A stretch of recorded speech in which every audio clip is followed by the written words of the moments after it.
Ένα εκκλησάκι δεν ήθελε με τίποτα να γκρεμιστεί. Η μπουλντόζα συνεχώς χάλαγε και ο εργοδηγός με το που έβαλε μπρος πέθανε ακαριέα.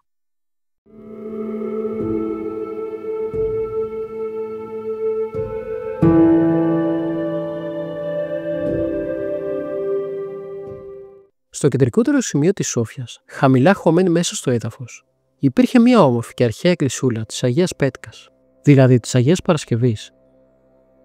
Όχι της γνωστής Παρθενομάρτυρος, αλλά μια συνώνυμης οσίας, που τιμάται ιδιαίτερα εκεί και που τα λείψανά της σήμερα βρίσκονται στη Ρουμανία. Γύρω στο 1963 λοιπόν, αποφάσισαν οι αρμόδιοι να διαπλατείνουν τον κεντρικό δρόμο. Αυτό σημαίνει ότι το χριστιανικό μνημείο έπρεπε να κατεδαφιστεί. Θα απαλλάσσονταν έτσι και από έναν επιθύμητο κτίσμα. Το συνεργείο κατεδαφίσεως ετοιμάστηκε. Τον πρώτο ρόλο θα τον έπαιρνε μια μπουλντόζα. Μέσα σε λίγα λεπτά της ώρας θα σόριαζε το εκκλησάκι σε ερείπια. Έτσι υπολόγιζαν τουλάχιστον τα πράγματα. Όμως τους ήρθαν όλα ανάποδα. Τραγουδήθηκε άλλο τραγούδι, και όχι αυτό που επιθυμούσαν. Ενώ έβαζαν εμπρός την μπουλντόζα και την κατεύθυναν προς τον ναό, συνεχώς πάθαινε βλάβες. Την έφτιαχναν, αλλά και πάλι έσπαγε. Ήταν αδύνατο να πλησιάσουν την εκκλησία. Και σαν να μην έφτανε αυτό, μόλις γύρισε στο σπίτι ο εργάτης που με μανία επιζητούσε το κρέμισμα, βρήκε νεκρό ένα από τα μέλη της οικογένειάς του. Εν τω μεταξύ, ο υπεύθυνος αυτής της επιχειρήσεως πληροφορήθηκε ότι οι εργάτες δεν κατόρθωσαν τίποτε. Έμαθε και τις λεπτομέρειες μάλιστα, και του φάνηκαν όλα ανόητα, και αγριεμένος τότε είπε: «Εσείς δεν αξίζετε τίποτε, μόνο για παραμύθια είσαστε. Αύριο θα πάω να τον γκρεμίσω εγώ ο ίδιος». Άλλο δυστυχής έμεινε μόνο με τα μεγάλα λόγια. Μόλις ανέβηκε νευριασμένος επάνω στο μηχάνημα και βάδισε προς την εκκλησία, πάλι έσπασε. Αλλά το πιο συνταρακτικό ήταν πως βρήκε και ο ίδιος ξαφνικά το θάνατο. Καταλαβαίνετε τι θλίψη αλλά και τι τρόμος απακολούθησε. Δεν απέμεινε τίποτα άλλο παρά να ανακαλέσουν τη διαταγή της κατεδαφίσεως.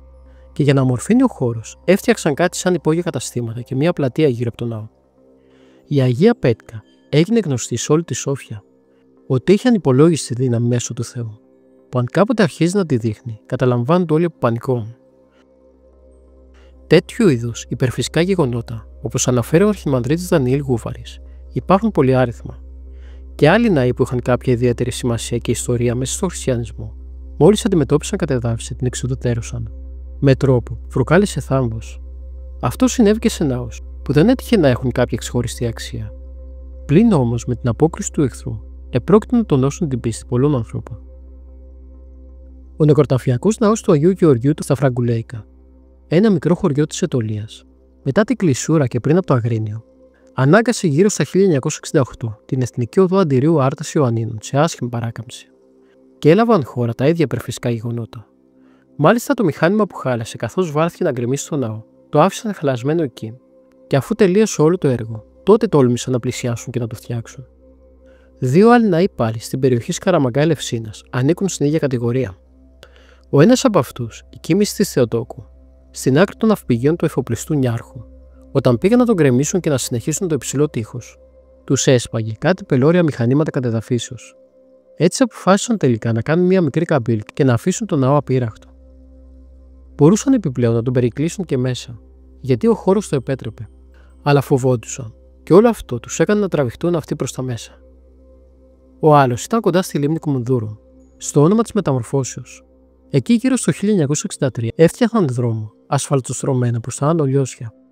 Έτσι στον επίσημο και παραθαλάσσιο δρόμο που από την Αθήνα προχωρούσε προς την Ελευσίνα, θα άνοιγε ένα παρακλάδι προς τα δεξιά για την κατεύθυνση που αναφέραμε. Όπως είχε χαραχτεί το σχέδιο, τους δυσκόλευε το εξοπλίσι. Έτσι δόθηκε εντολή να το κατεδαφίσουν.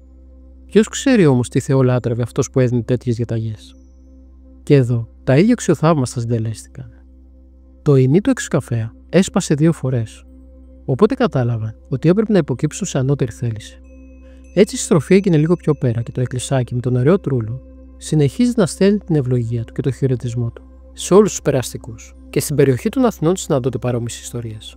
Ένα βυζαντινό ναΐδριο που υπάρχει σε χαμηλό επίπεδο πλάι στον Κηφισό ποταμό, ο Άγιος Νικόλαος ο Χωστός, που βρίσκεται ακριβώς δίπλα από την είσοδο του πρακτορείου λεωφορείων Πελοποννήσου, ταπείνωσε τα επιρμένα φρύδια μερικών ασεβών. Έσπασε μια πρώτη μικρή μπουλντόζα και στη συνέχεια μια μεγαλύτερη. Έτσι τρομοκρατήθηκαν και το άφησαν στη θέση του. Στον Άγιο Ιωάννη του Νέου Κόσμου, το μεγαλοπρεπή αυτό ναό, πίσω από το ιερό και ΣΥΡΙΖΑ στη Λεωφόρου Βουλιαγμένης, υπάρχει και ο παλαιός μικρός Αγιάννης. Όταν οικοδομήθηκε ο μεγάλος, είπαν σαν περιττό να τον γκρεμίσουν. Αλλά και εδώ τα ίδια. Έσπασαν όλες οι μπουλτόζες. Και έτσι τον άφησαν ήσυχο. Πρέπει να σημειώσουμε ότι στην εκκλησούλα αυτή λειτουργούσε ο πιο άγιος ιερέας της παλαιάς Αθήνας, ο Παπα-Νικόλαος ο Πλανάς. Θαυμαστές όλες αυτές οι περιπτώσεις και τονωτικές για την πίστη μας, αλλά και συμβολικές συγχρόνως, όπου δείχνουν την ακατάληπτη δύναμη της Εκκλησίας του Χριστού. Αν γνωρίζετε κι εσείς κάποια παρόμοια περίπτωση, σας παρακαλώ να την αναφέρετε στα σχόλια. Ο Χριστός και η Παναγία να είναι πάντοτε μαζί σας.